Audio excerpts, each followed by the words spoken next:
Không đi đâu. Đây chỉnh đâu đây?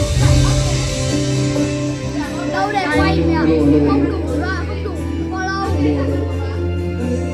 Mà máu sương về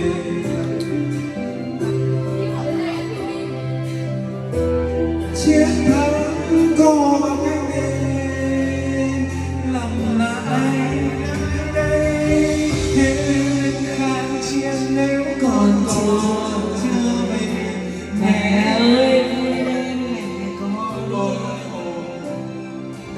đem thanh xuân gieo tự do cho đất nước với cuốn hết thôi còn gì đẹp hơn.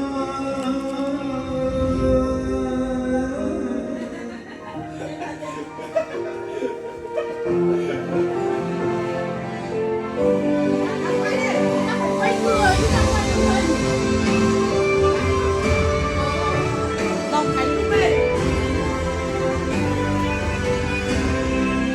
Ngày đi tự do anh chúng tôi nghe thêm mấy lời dặn dò hãy về và nhớ quay về tìm em đường về xa xôi sau cơn mưa rơi tôi chết thật rồi nhưng em đừng không trở về em vui lên vì sao bao nhiêu năm mãi có ngày hòa bình dù hòa bình ấy cũng đã lấy đi bao mối sầu tình chẳng để mà làm sao ngày vui chiến thắng có bao cái đêm lại nơi đây hết kháng chiến nếu không còn chưa về mẹ ơi mẹ có được không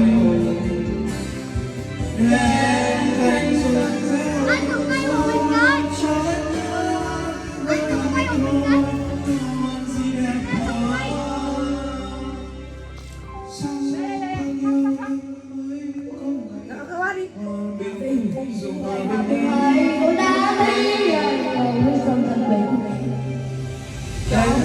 làm sao ngày vui chiến thắng có một cái đêm Cổ đi đang. Là cổ đâu?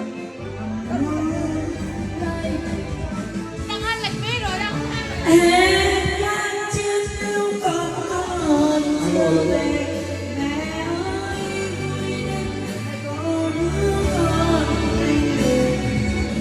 Đêm thanh xuân yêu tự do đất nước mới có Hát bé thôi. còn gì đẹp hơn.